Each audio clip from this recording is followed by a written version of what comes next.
is it like living in a rural area with an electric vehicle? As you might be asking yourself, how is the range enough? Can you actually go places without being stranded somewhere? And the answer, to me at least, has been yes. Now, I live around 40 minutes from the closest Tesla supercharger. Now, that doesn't mean that that's the only charger that I can use. I can use public chargers like, what is it called? Electrified America, charge point chargers, because the car did come with an adapter. I'll put a picture somewhere around here so you can see it, which allows me to use public chargers or chargers that you have to pay, which aren't Tesla chargers. Now, close to where I live, I do not have neither of those. The closest charger is also like 30 miles away, 30 minutes. Now, how am I able to commute to work, go to places I want to go, if I don't have a charger close to me?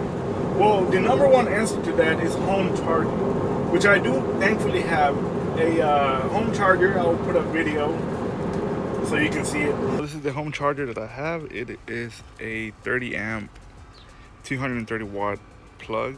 As you can see right here, the Tesla charger.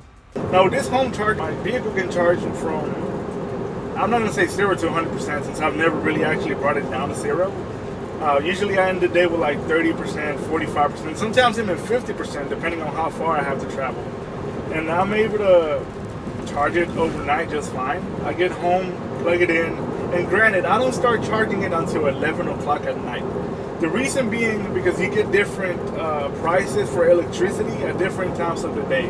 Now there's a time when the consumer of electricity is lower than different parts of the day. For me, whenever it changes, it's around 9 p.m. That means that the price of electricity goes down. And I could start charging it at 9 p.m., but starting it at 11, there's less people up at the house. There's not really a lot of things running at that time. So for me, that's perfect. And I'm able to charge it from around 50% to 100 overnight. Sometimes by the time I get up, it's already way done charging. It'll finish charging like around 4, sometimes 3 o'clock. And with that, I am able to drive to work. Now, I used to commute around 60 miles a day, one way to work. Some people commute that in like their week worth.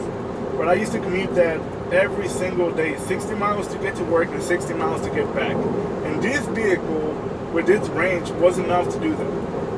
And I still had some range left over, so let's say if I wanted to go to the grocery store, I wanted to go see a friend or something, I still had enough range for that. Now, one other thing that you might be asking yourself, am I anxious? It's, range anxiety, it's pretty well known among EV buyers, or people who are thinking about getting an EV. And whenever I first got the car, I can tell you that, man, I had range anxiety like crazy. If it dropped down under 50%, I was scared that I was not going to make it anywhere. Now, thankfully, whenever I first got the car, I didn't have a home charger installed. I got it afterwards. But after that, the range anxiety disappeared. I'm able to go to everywhere where I could go with my previous vehicle, which was a 2019 Ford Fusion. And that vehicle, whenever I had a full tank, it gave me an estimated range of 450 miles.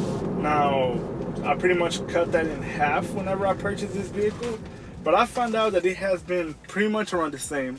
Now, like I mentioned, things that will affect your range estimate or how much you get in real life is how fast you're going, the acceleration. Are you like a hard pedal type person? Do you accelerate 0 to 100 as soon as possible? It doesn't matter if you just cap it at the speed limit. Do you use the AC on full blast? Which that has been the biggest, here I'll put it in my consume chart. That has been one of the biggest things that has killed my range here in Texas. As you can see, we have 100 degree weather as of now. 99, but realistically it feels like 105. Now that takes a big impact on my range and also on my percentage. Once the temperatures start going down, I won't be using the air conditioner as much since it's not going to be as hot. Now whenever it gets cold, that also affects your range, but just depending on how much heat you use or how much AC you use. Obviously, if you use a lot of AC, which let's be honest, it's pretty much required here in Texas, your range is going to drop down significantly. So yeah, you have to take that into consideration whenever you do get an electric vehicle and you live in a rural area like I do. Now, like I mentioned, the closest supercharger to me, and we'll look at the map here. As you can see here, we'll go to charging. The closest charger, as you can see there, is around 46 minutes, 41 miles away from my current destination, which is pretty much where I live. Now, if you did not have a home charger, this would not make sense. Please do not get an electric vehicle if you live in a rural area and you are not planning or you don't have a home charger, because it's pretty much necessary. Just like you charge your iPad, your phone every day at night before you go to sleep, same thing with your car. Now, you have to take that into consideration so you're not one of the millions of people who comment on videos or, posts of people saying, oh, I could never afford or I could never own an electric vehicle just because of the charging. I'll be scared that it will die on me, and there's people always saying like, hey, how can you drive an electric vehicle? Is this going to die on you? And it's pretty much the same as gas. If you don't gas it up, obviously it's going to die on you. With electric vehicles, you just have to take more into consideration of if you're going somewhere and you might not have the range to make it back, you have to know where chargers are. Now, thankfully, Tesla is awesome. If you have a low percent of charge, it'll route you automatically to a Tesla supercharger. If not, there's apps where you can find different chargers. It doesn't always have to be a Tesla charger, like I was saying. You just use your included adapter, and it might be slower charging, which let's be honest, most of this like Electrify America chargers really are.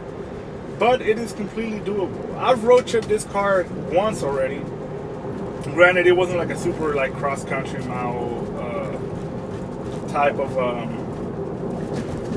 road trip, but it was pretty much significant to where it was around 500 miles there and back, and I only needed to charge it once when they're on the way and then once on the way back. I didn't really use it whenever I got to the destination since I was in a hotel, it was in the city. I just parked it and just either walked around or Ubered around, since driving in the city can be pretty complicated, especially if you don't know the area.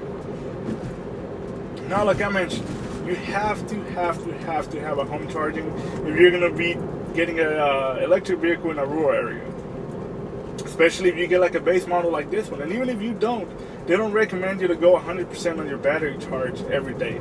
Thankfully, with the battery chemistry that my car has, you are able to charge it to 100% daily. Since it has the LFP battery, there's going to be, I'll make a whole nother video talking about that. But it also depends on your battery chemistry and your degradation. Now, the battery is going to degrade. There's no way around that.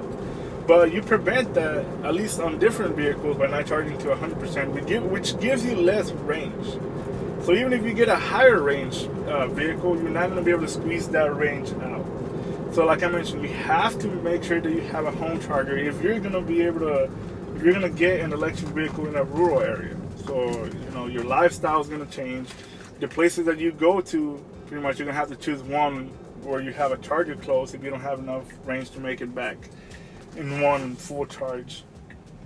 And yeah, if you have any more questions around the topic, I will make another video. If you have any concerns, how I'm able to live with an electric vehicle in a rural area, just leave it in the comments, and I'll catch you guys in the next one. Peace.